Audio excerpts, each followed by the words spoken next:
Hmm. Kalau hari ini menurut Anda tantangan terbesarnya apa, Gus? Jerbesuki Mowobeo. Anda cita-citanya besar. Orde baru itu. Ya, bahasa orde barunya Jerbesuki di mana-mana dulu. Kenapa kita tidak berpikir tentang konsolidasi antara rakyat dengan pemerintah, misalnya? Konsolidasi antara masyarakat dengan negara. Karena kita betul-betul memasuki situasi yang sungguh-sungguh tidak menentu. Dunia ini jadi perairan yang berbahaya sekali untuk semua orang. Assalamualaikum warahmatullahi wabarakatuh. Bismillahirrahmanirrahim. Para pemirsa, saya Ivan Aulia Ahsan, pemimpin redaksi NU Online. Hari ini saya berada di gedung PBNU di lantai 3. Saya akan mewawancarai Ketua Umum Tanfidhiyah Pengurus Besar Nahdlatul Ulama, Kiai Haji Yahya Khalil Stakuf. Sudah hadir di sini bersama saya, Gus Yahya. Terima kasih Gus Yahya sudah merepotkan jenengan lagi untuk kami wawancarai. Momentum hari ini adalah salah satu momentum yang sangat penting dalam perjalanan sejarah Nahdlatul Ulama karena hanya beberapa hari lagi dari hari ini Nahdlatul Ulama akan mencapai usia 100 tahun dalam hitungan Masehi. Pada 2023, kami, Nahdlatul Ulama, sudah menyelenggarakan acara 1 abad versi Hijriah.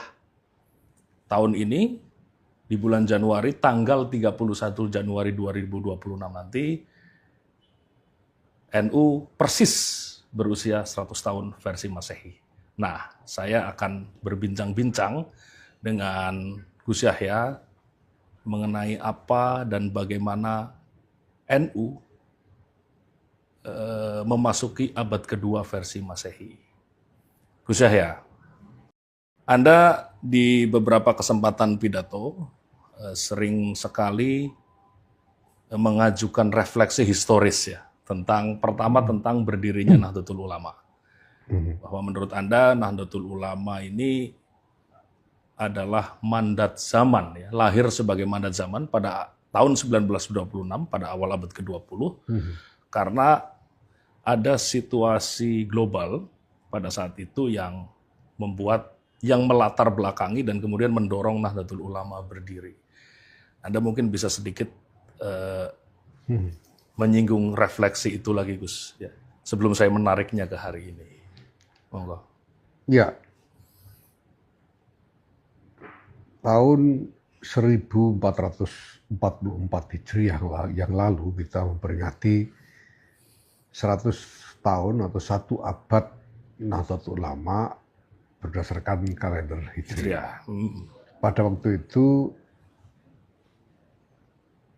frame atau nalar yang bekerja di dalam pikiran kita adalah nalar yang terkait dengan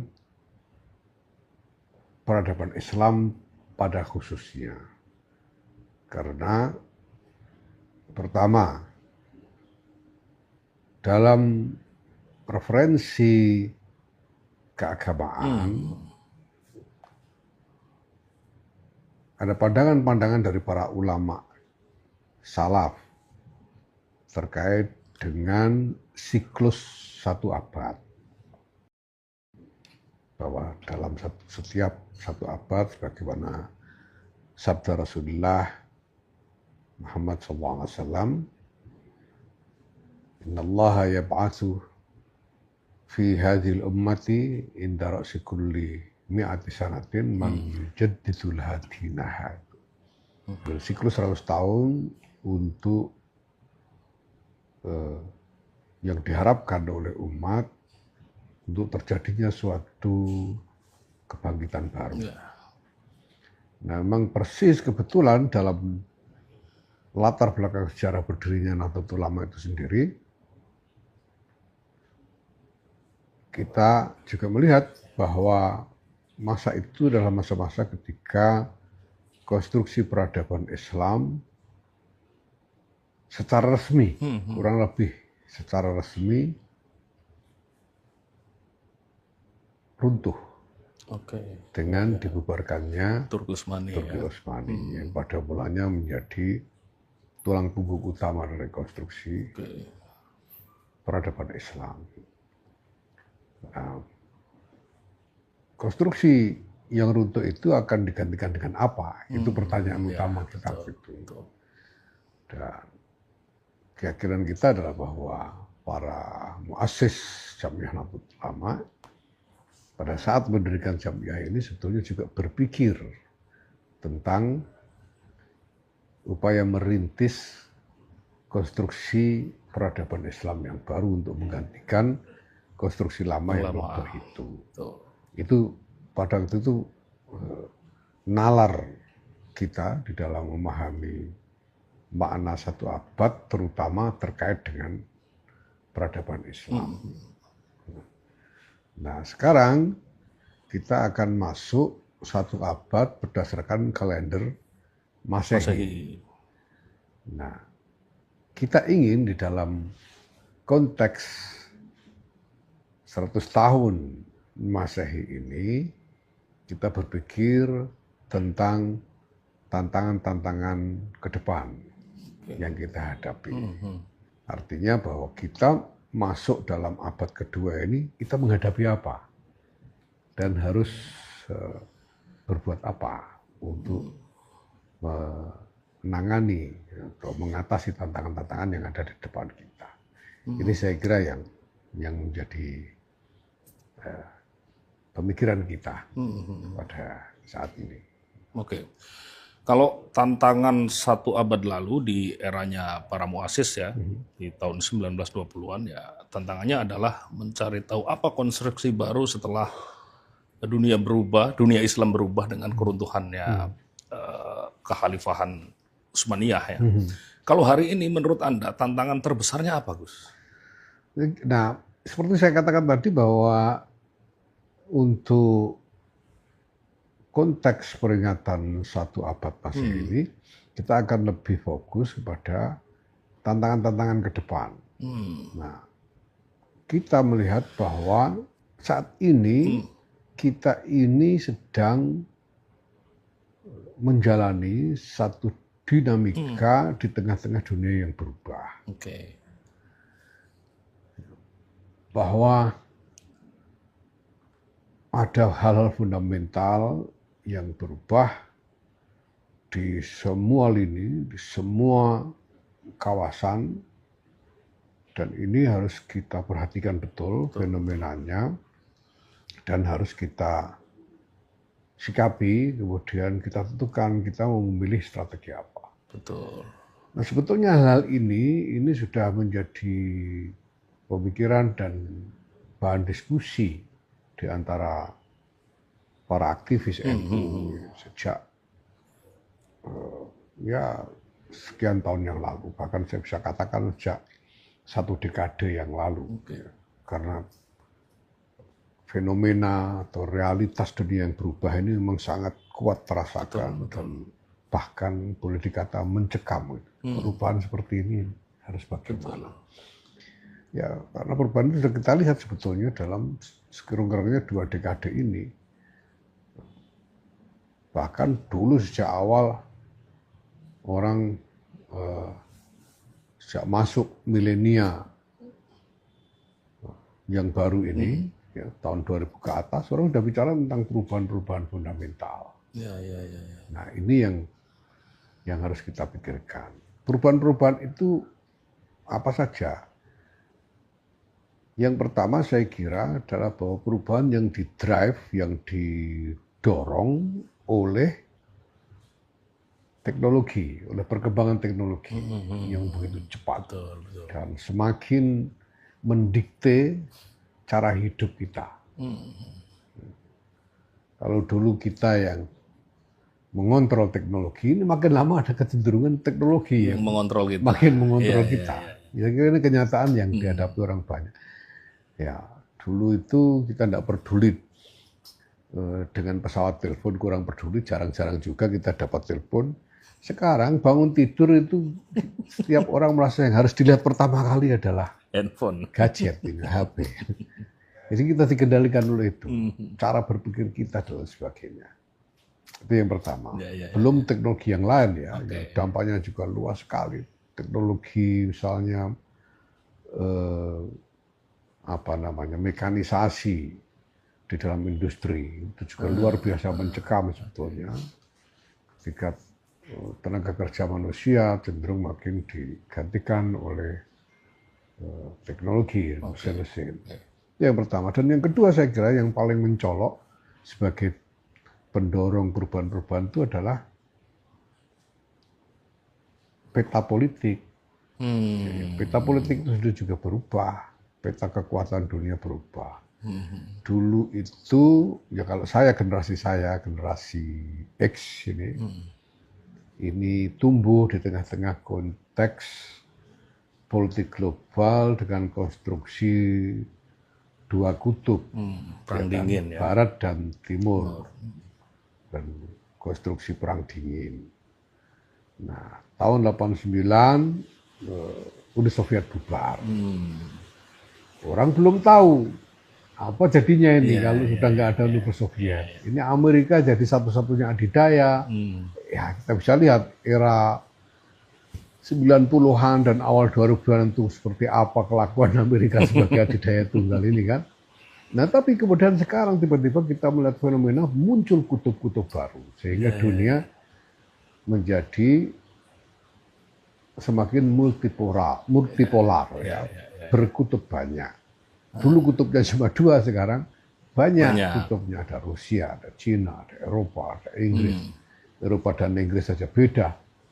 Di Asia ada Cina, ada India ya, dan lain sebagainya. Jadi berkutub banyak.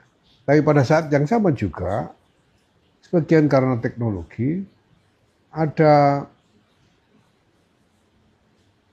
satu semacam tenaga pendorong yang kuat sekali untuk menyatukan keseluruhan masyarakat global ini menjadi satu peradaban tunggal. Di mana-mana orang berpikir dengan cara yang sama. Sekarang bahasa-bahasa sudah berbagi dengan cara yang sama. Generasi saya itu, dan mungkin generasi sedikit di bawah saya lah ya, itu kalau bahasa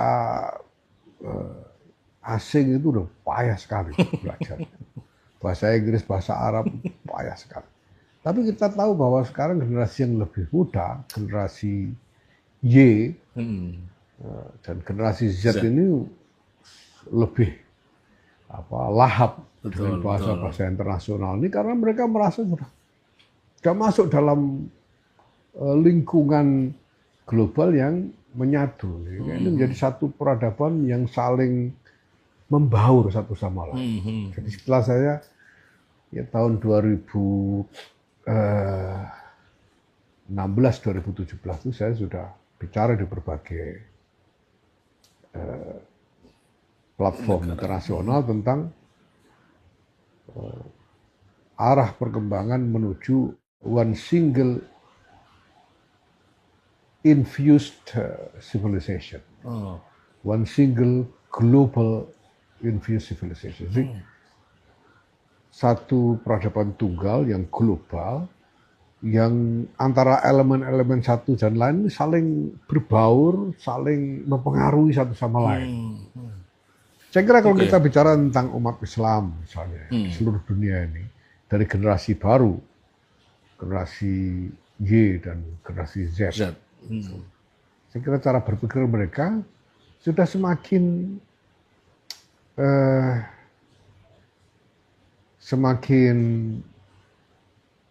berbaur dengan kelompok-kelompok lain. Kemiripannya makin banyak. Semakin banyak, betul. Cara mereka memandang agama bahkan itu juga mulai saling mempengaruhi satu sama lain.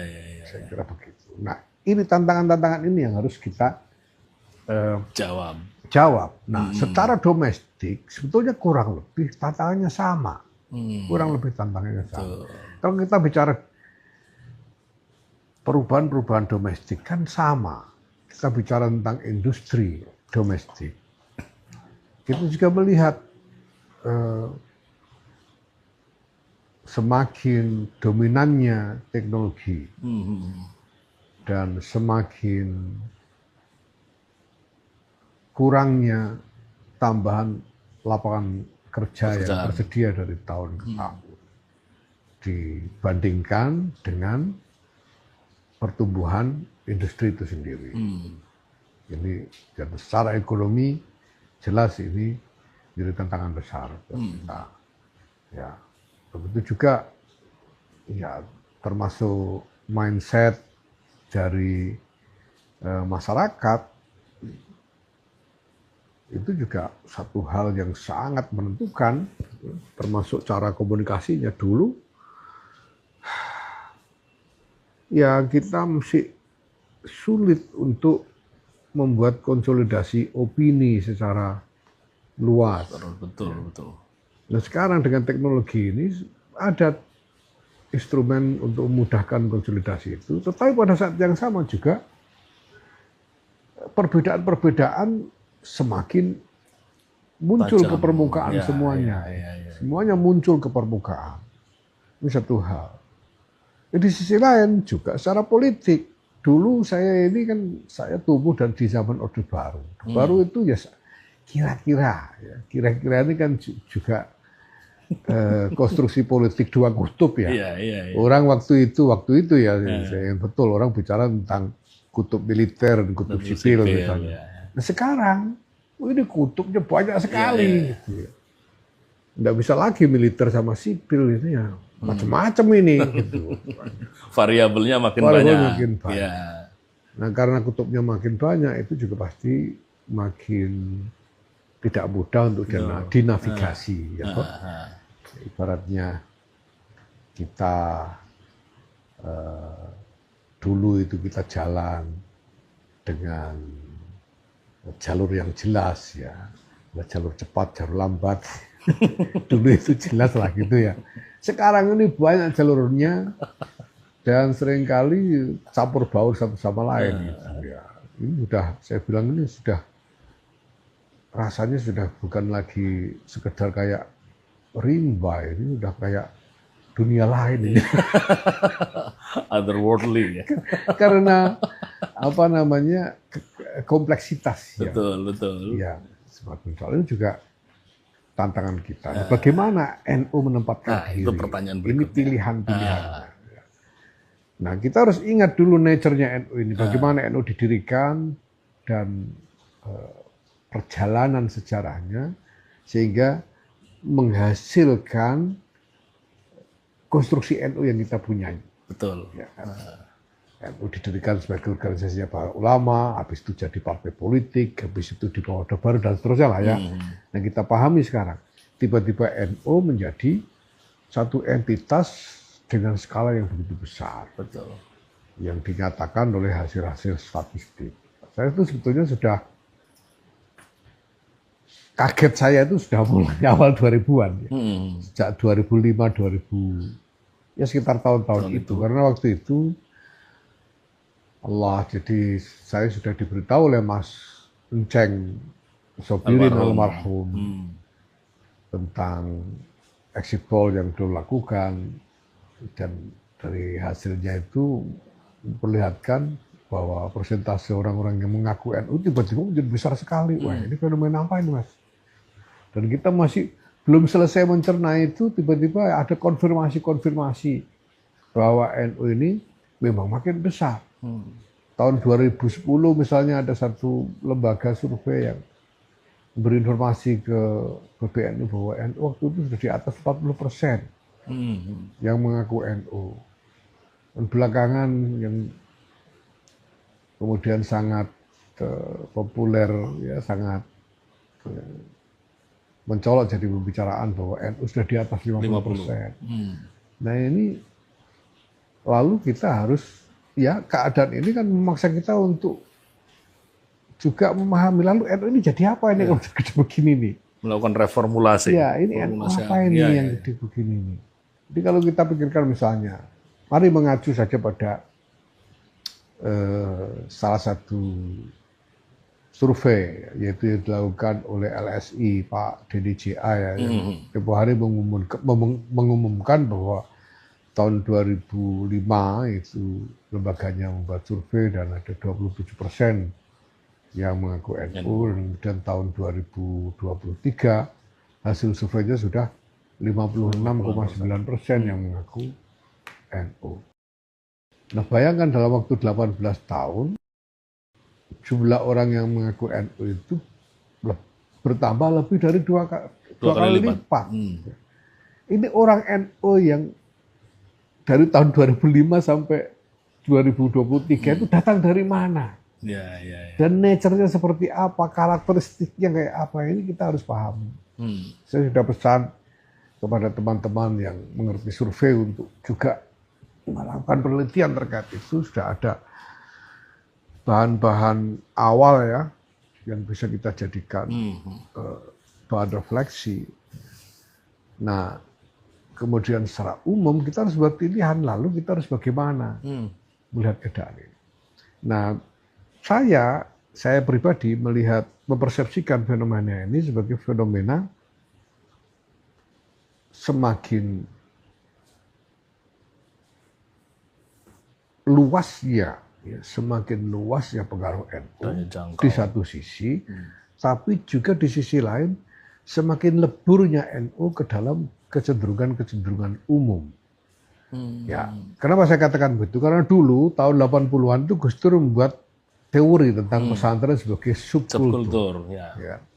Dan itu mengandaikan memang ada lingkungan budaya dengan batas-batas yang kurang lebih efektif yang memisahkannya dari dunia luar, ya, dari kultur yang umum, gitu, dari general culture, dari budaya umum.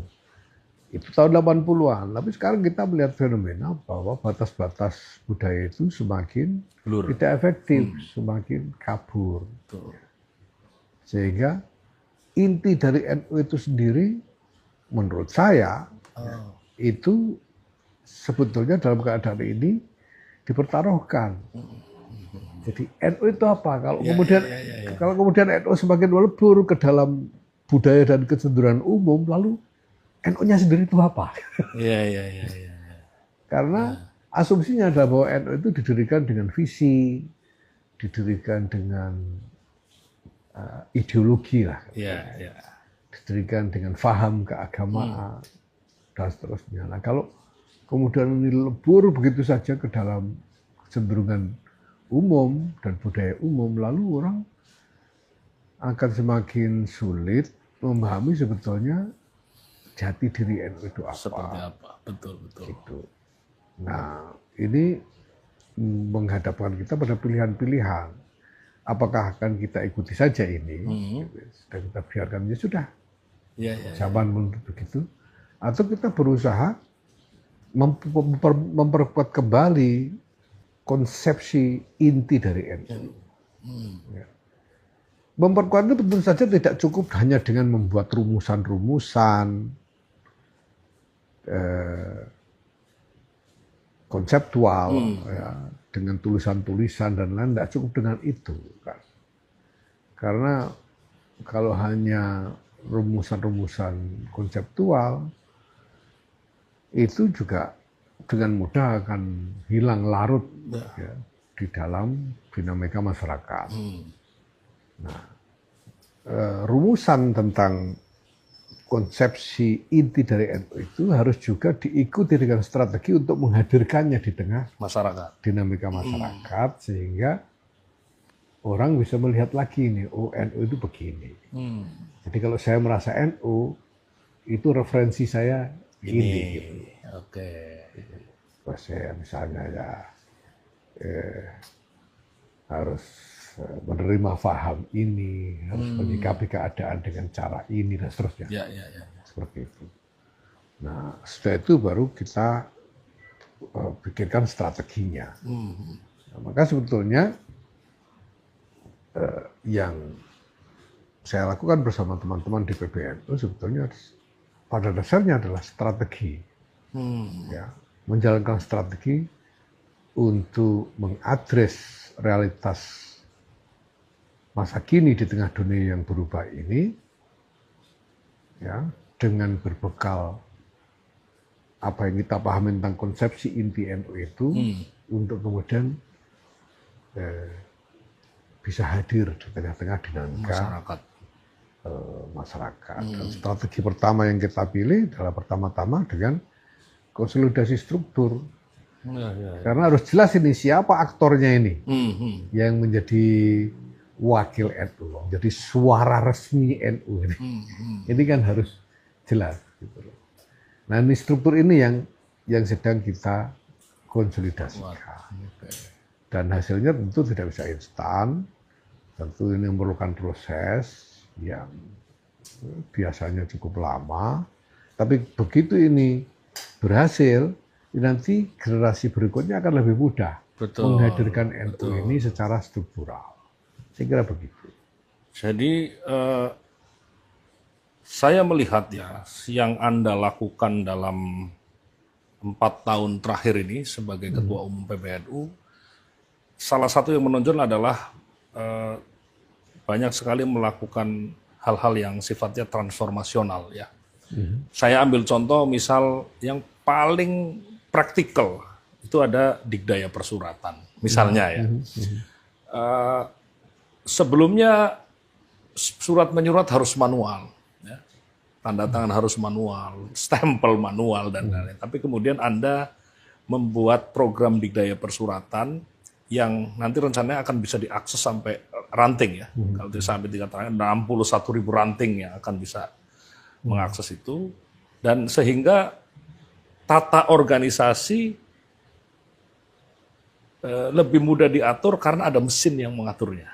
Ini sesungguhnya hal yang sangat transformatif ya, untuk organisasi sebesar NU yang ngurusin ranting dari Sabang sampai Merauke. Ya. Di balik Dikdaya ini ada apa sebenarnya? Apa yang ingin Anda inginkan dari Dikdaya ini sebenarnya? Sederhana sekali ya. Dulu ketika saya mulai menjelang Muktamar ke-34 tahun 2021, itu sejak tahun 2019-2020 saya itu sudah mulai bicara tentang satu konsep yang disebut sebagai governing NU. Di NU. Jadi mengelola NU ini sebagai struktur, mengelola organisasi ini laksana pemerintahan. Ya. Tapi sebelum itu sebetulnya, itu karena saya menangkap fenomena bahwa di tengah masyarakat dengan masalah-masalah yang begitu banyak dan kompleks, maka struktur harus diperkuat. Struktur harus bisa bekerja sebagai satu mesin utuh untuk mengadres masalah-masalah itu. Karena saya melihat dalam persepsi pribadi saya ya, sebelum ini NU itu lebih merupakan kerumunan di antara tokoh-tokoh besar. Betul. Ada tokoh besar, orang berkumpul. Tokoh besar. Nah, padahal masalah udah begitu banyak. Nah, supaya masalah-masalah itu betul-betul bisa diadres, maka harus strukturnya harus betul-betul berfungsi dengan baik. Nah, maka harus ada konsolidasi struktural. Nah, ketika saya berpikir seperti itu sebetulnya, saya berpikir dengan skala ukuran yang begitu besar ini, apa mungkin melaksanakan pengelolaan secara manual? Itu tidak mungkin. Betul. Sama sekali tidak mungkin. Dan memang pada waktu itu juga berbagai pemerintah, berbagai negara, itu sudah mulai bukan hanya menjadikan wacana, tapi juga melakukan inisiasi tentang apa yang mereka sebut sebagai e-governance. Gitu ya. Jadi memerintah dengan secara digital. Ya.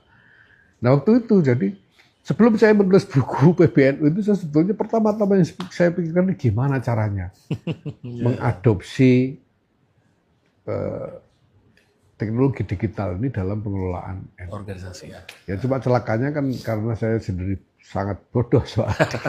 Saya sendiri tidak tahu seluk-beluk dunia digital ini sehingga. Tapi logika dasarnya saya betul-betul meyakini bahwa tidak mungkin kalau tidak pakai teknologi digitalisasi. digital. Nah, Maka sebetulnya yang kita upayakan, kenapa digitalisasi? Pertama karena skalanya yang besar ya. Betul. Yang kedua karena konsolidasi struktur itu mustahil tanpa menerapkan prinsip-prinsip objektivitas dan keterbukaan. Oke, Itu transparansi. tidak mungkin. Gitu. Kalau tidak transparan, ini tidak bisa terkonsolidasi. Begitu besar elemennya, begitu banyak, berbeda-beda di tengah dunia komunikasi yang seperti ini. Tidak mungkin kalau tidak transparan. Harus transparan dan harus objektif. Ukuran-ukurannya harus jelas. Kalau tidak jelas ukurannya, ya itu nanti pasti akan terjadi kekacauan karena fragmentasi, ya konflik dan lain-lain. Nah, dengan sistem digital, kita bisa mendapatkan jaminan objektivitas dan transparansi itu. Karena kalau udah digital, itu tidak mungkin kalau tidak dengan parameter-parameter atau aturan-aturan yang objektif itu tidak mungkin jalan. Rule based ya. Harus rules based, ya didasarkan pada aturan-aturan. Aturan-aturan itu harus jelas sehingga menjadi objektif. Karena kalau tidak objektif, ya nggak ada mesin digital yang bisa mengolah. Dan transparan, semua orang bisa ngecek. Gitu. Siapa saja bisa ngecek apa yang sedang berlangsung. Nah itu yang menjadi landasan pemikiran kenapa saya yakin bahwa sistem digital ini harus dijalankan, harus diterapkan. Dan memang ya di antara yang saya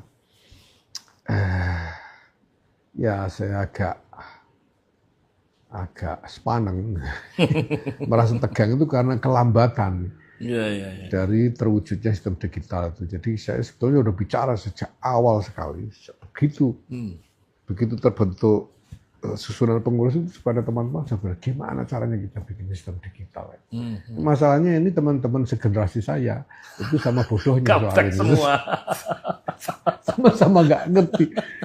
Sampai kita eksplor dengan cara ini itu, coba ini itu sama nggak jalannya sampai 2 tahun, baru tahun 2023 saya kira ya. 2024 lah ya. 2024 awal saya kira ya. Atau 2023 akhir kita lihat. Baru kita bisa nemu mesin yang memang betul-betul jalan. Nah, tapi kita bisa lihat begitu jadi mesinnya cepat sekali langsung jalan aja dalam struktur itu. Dan semua orang merasakan faedahnya, kemudahannya, menikmati. Dan yang saya lihat ini, Masya Allah, Bapak, ini bukan hanya memudahkan, tapi juga mendorong setiap unit organisasi itu untuk menjadi lebih produktif. Karena sekarang lebih mudah. Kita berkomunikasi lebih mudah, kita memahami masalah-masalah juga lebih mudah, sehingga bisa lebih produktif. Sekarang kita bisa lihat cabang-cabang itu meningkat inisiatif-inisiatifnya, elemen-elemen yang lain, lembaga-lembaga, banom-banom itu juga meningkat rata-rata inisiatifnya. Nah, sekarang alhamdulillah kita sudah dapat, ya ini Allah ya, ini pertolongan yang dikirim oleh Allah Subhanahu wa Ta'ala sendiri. Ya, karena kita ini seperti orang buta sebetulnya kalau soal digital ini di tengah dunia ramai ini. Tapi tiba-tiba ada teman datang bilang, saya ngerti soal ini, saya bisa buatkan kalau menawarkan. Nah, alhamdulillah. Nah sekarang alhamdulillah sudah ada mesin artificial intelligence. Kemarin sudah di tanggal 8 kemarin sudah dipresentasikan. Tinggal kita kelola nanti eksekusinya untuk dipakai di dalam sistem digital kita. Yang di situ nanti tidak lagi dibutuhkan admin dari bangsa manusia. Jadi adminnya itu sudah langsung AI. Nah dengan admin AI ini memudahkan semua orang. Yang menjadi salah satu hambatan selama ini adalah bahwa Misalnya cabang-cabang itu kesulitan mencari orang untuk menjadi admin. Betul. Nah dengan AI ini orang Nggak bisa usah Inggris repot-repot. dengan AI-nya nggak usah repot-repot. Nah kalau ini jalan nanti dengan cepat saya kira ini akan bisa masuk ke ranting. Dan kalau sudah masuk ke ranting, Masya Allah, kalau sudah masuk ke ranting, ya kita itu nanti akan mendapatkan data tentang anggota. Karena ranting itu terbentuk basisnya anggota. Minimal setiap ranting 25 anggota. Sehingga nanti di ranting itu sudah jadi dinamis. Saya juga NU, saya juga mau ikut ini masuk ke digital ini. Itu kan luar biasa sekali kita nanti. Sehingga ya ini Masya Allah, ini pertolongan Allah lah. Ini saya baru nemunya itu baru sekitar Agustus 2025 kemarin ketemu temen ini. Alhamdulillah. Sekarang udah jadi mesinnya, mudah-mudahan Januari ini juga bisa kita implementasikan. Ya, saya tanya ini kalau Januari kita implementasi rate-nya sampai ke ranting, kira-kira butuh berapa waktu? Nah, itu bisa cepat sekali, 61.000 ranting, karena bisa serentak kan? Iya. Walaupun jumlahnya kelihatannya 61.000 ranting, tapi karena ini serentak teknologinya, paling Maret udah bisa kan? Udah jalan sampai ke ranting. Mudah-mudahan. Nah ini semua pertama menjadi kunci dari konsolidasi struktur yang dibutuhkan untuk mengadres masalah-masalah masyarakat secara lebih efektif. Betul. Nah, pada saat yang sama juga meningkatkan kinerja struktur organisasi. Nah kalau struktur ini terkonsolidasi, maka referensi tentang konsepsi inti NU itu ada agennya, ada agen yang jelas, ada agensinya, ya. Bahwa konsepsi inti NU itu apa? Ya tanya struktur gitu loh. Nah kalau nggak begitu, ini siapapun bisa ngaku NU, siapapun bisa naik panggung lalu bicara saya NU. NU itu harus begini. Nah, kalau itu terjadi secara liberal, semua orang kita, secara anarkistik, secara anarkis, ya NU ini menjadi semakin tidak bisa diidentifikasi karakter intinya. Nah, ya ini sekedar ikhtiar kita untuk sampai pada itu. Ya harapannya dengan ini semua nanti siapapun yang memegang wewenang untuk membuat kebijakan di NU ini, artinya pemimpin-pemimpin yang kemudian nanti akan lebih mudah dan lebih jelas memahami masalah. Di sana ada masalah ini. Gimana mengkomunikasikannya dengan cabang. Terbantu sekali oleh sistem. Terbantu sekali. Dan sekarang udah kita lihat manfaatnya. Misalnya ketika kita bekerja untuk berkontribusi dalam penanggulangan bencana di Sumatera. Ini membantu sekali kita ini. Sehingga jalan ini. Instrumen-instrumen organisasi di bawah ini mudah untuk digerakkan. Ini Masya Allah, Alhamdulillah. Jadi sampai hal-hal yang lain ya,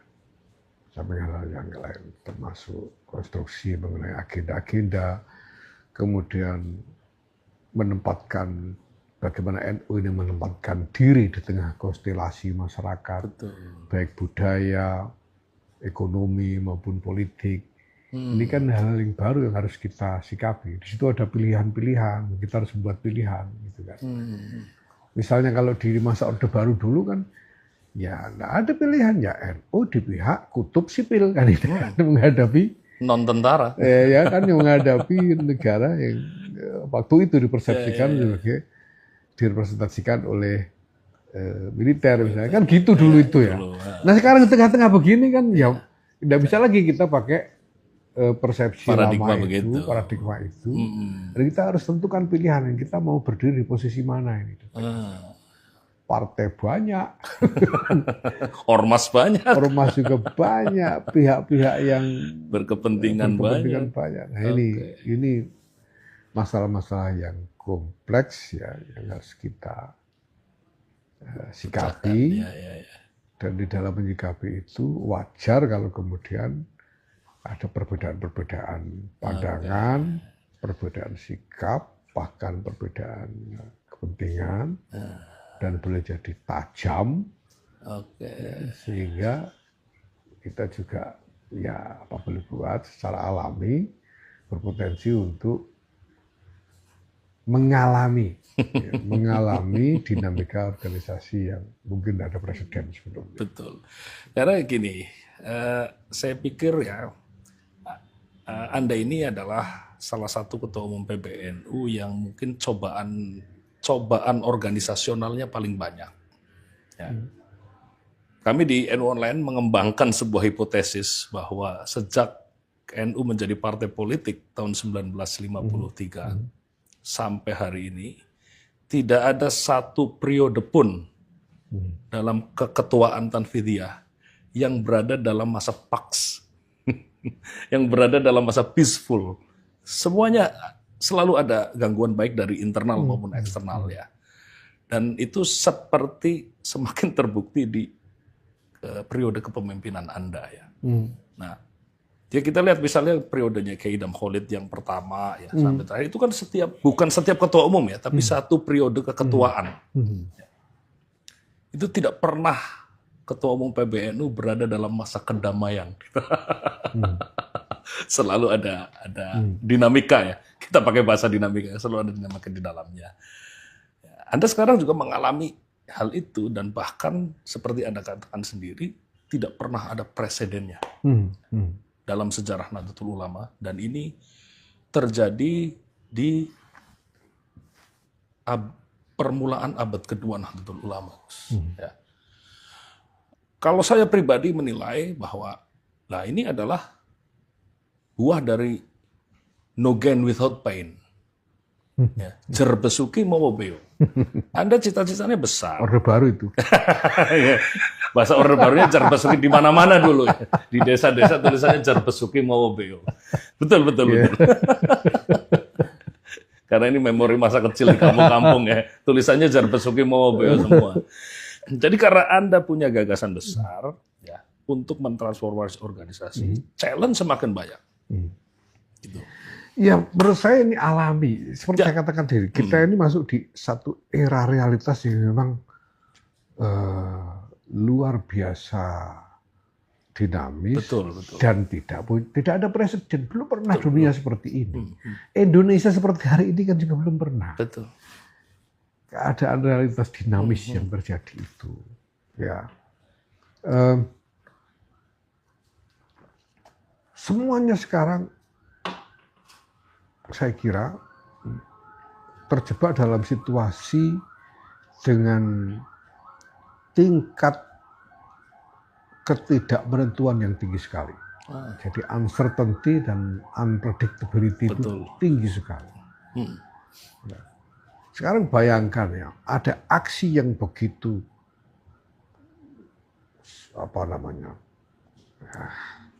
begitu menohok yang dilakukan oleh Amerika ya, dengan menculik presiden Venezuela. Ini kan tidak ada presiden.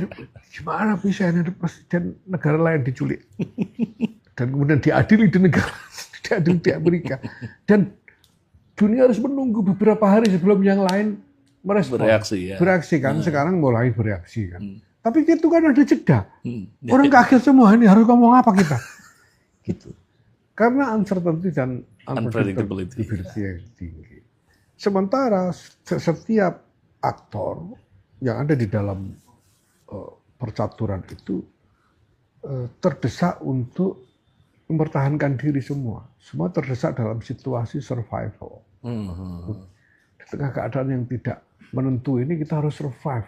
Gimana caranya kita tidak jadi korban dari ketidakmenentuan ini. Itu semua berpikir begitu kan. Itu yang penting. Bahkan saya kira pemerintah Amerika ketika dia melakukan yang mereka lakukan terhadap Venezuela itu terdorong oleh apa yang mereka anggap sebagai kepentingan survival. Nah ini pertama-tama yang saya kira harus kita mengerti ya. Sehingga ketika dunia menjadi semakin tidak menentu, pertarungan antar kepentingan jadi semakin intens, semakin tajam, semakin menegangkan. Ya. Dan kemudian NU ikut mengalami intensitas yang tinggi itu saya kira sesuatu yang alami, apalagi karena NU ini sebagai rumah itu boleh diumpamakan ini laksana joglo lah. Ya. Orang bisa kumpul bareng-bareng di situ rame-rame. Tapi tidak ada dindingnya, sehingga angin dari arah manapun gampang masuk. Iya, betul. Kan itu dari dulu begitu, dari dulu kan seperti itu. Tapi satu hal yang saya ingin tekankan, ini penting sekali. Dan saya sebetulnya sudah lama bicara tentang ini. Saya kira 2 tahun terakhir saya ulang-ulang. Kebutuhan untuk konsolidasi demi survival. Konsolidasi supaya kita bertahan di tengah dunia yang berubah secara tidak menentu ini. Dan ini juga sama sebetulnya, nalarnya itu sama, baik untuk NU maupun untuk bangsa sebetulnya. Bangsa ini juga, ya kalau kita ukur ya tantangan yang dihadapi oleh NU kan tidak ada apa-apanya dibanding tantangan bangsa Indonesia. Itu luar biasa. Makanya saya sudah saya kira 2 tahun terakhir ini saya ulang-ulang kebutuhan untuk melakukan konsolidasi nasional, konsolidasi bangsa secara menyeluruh. Dan mari kita lepaslah perspektif-perspektif lama dalam soal ini. Karena yang namanya survival itu kebutuhan yang mutlak, kebutuhan hidup mati survival itu. Ya, nah maka kita harus berkonsolidasi secara total dan pada saat yang sama harus siap bergerak secara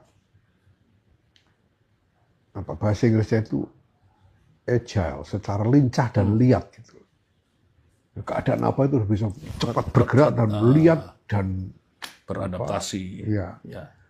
Karena ya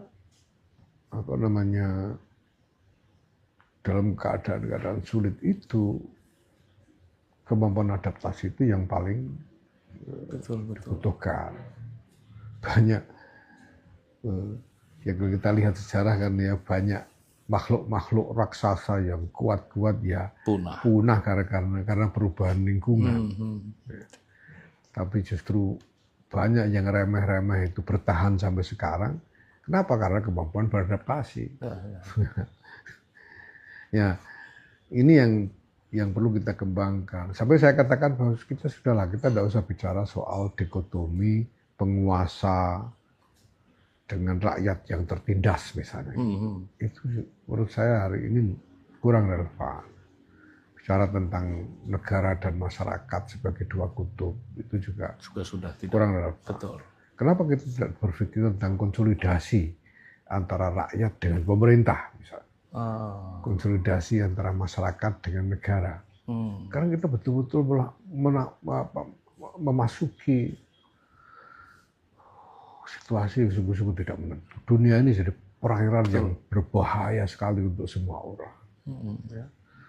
Nah dari situ kalau kita mampu berkonsolidasi, kita bisa berpikir tentang strategi. Karena kita tahu, kita udah bareng nih.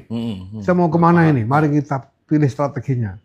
Strategi itu kan bisa jalan kalau seluruh entitas itu bergerak bersama. Kalau terganggu konsolidasi internalnya, strateginya nggak mungkin jalan. Contohnya Iran. Iran itu kan biasanya dia pilih strategi konfrontasi. Tapi di dalamnya tidak terkonsolidasi. Sekarang apa yang terjadi dengan Iran hari ini? Nah ini hal begini ini harus kita pahami. Bangsa ini juga begitu. Bangsa ini harus bagaimana melihat dunia ini. Harus bergerak kemana, bersikap seperti apa. Nah, pemimpin-pemimpin, apalagi pemimpin bangsa, itu baru bisa berpikir strategi kalau yakin bahwa seluruh entitas yang dipimpinnya itu terkonsolidasi. Bahwa kalau pemimpin membuat pilihan ke satu arah, ini entitas akan ikut.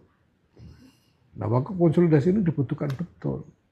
Kalau kita lihat bangsa ini misalnya ya Pak Prabowo sebagai presiden, keadaan begini harus bagaimana?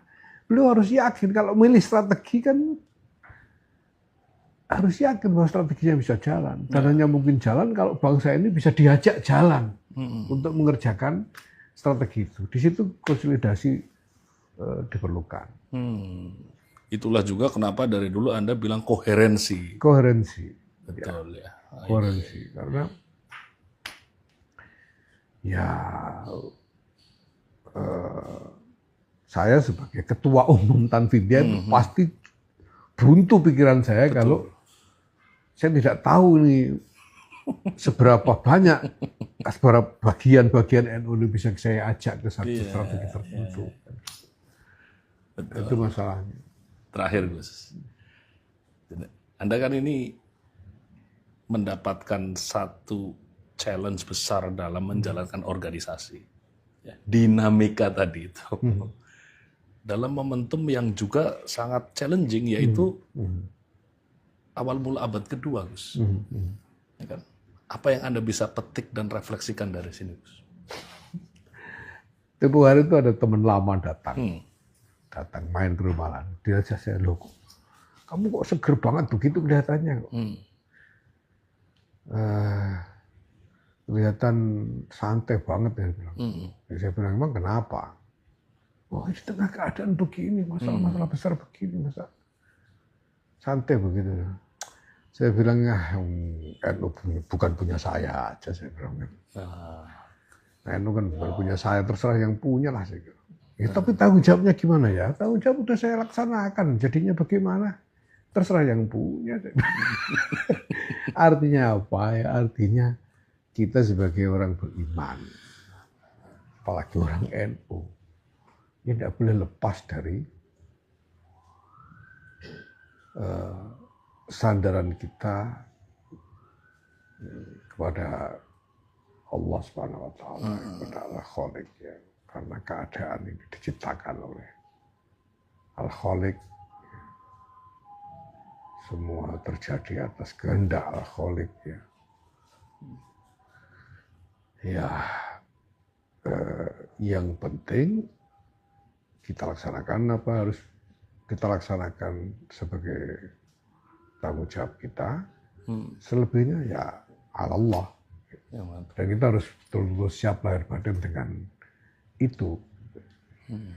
Ya, mungkin masuknya NU ke dalam abad kedua ini juga bukan kebetulan. Ya. Tapi ada satu skenario ilahiyah di sinilah ya, kita tidak tahu. Nah, tapi apapun juga seperti saya katakan tadi, ini keadaan yang memang boleh dikatakan natural.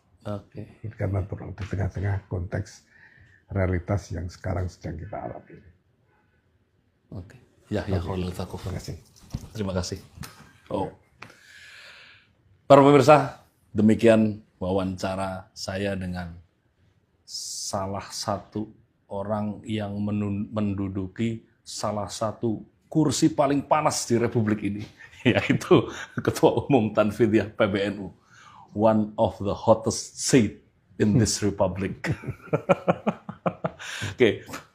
Ada salah satu kepercayaan di dalam kosmologi Jawa bahwa yang berlaku sejak runtuhnya Majapahit ya, yang kemudian dipercaya oleh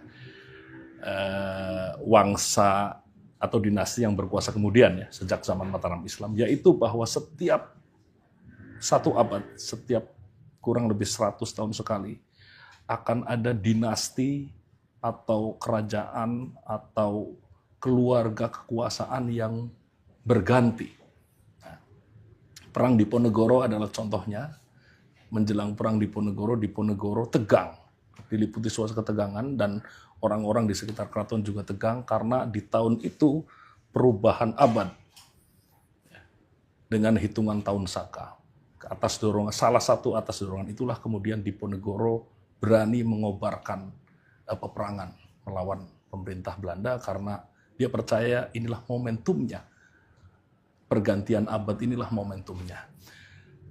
Saya tidak tahu apakah kosmologi ini juga berlaku di dalam negara modern, republik, dan di dalam organisasi modern seperti Nahdlatul Ulama. Tapi saya pikir momentum pergantian abad selalu menjadi momentum yang genting. Momentum yang tadi seperti dikatakan oleh Gus Yahya, menegangkan, ya, membuat banyak orang tegang, dan mudah-mudahan di momentum abad kedua ini, di dalam perayaan 1 abad Nahdlatul Ulama nanti, kita bisa mengurai pelan-pelan ketegangan-ketegangan besar tadi. Demikian, wallahul muwaffiq ila aqwamit thoriq. Wassalamualaikum warahmatullahi wabarakatuh.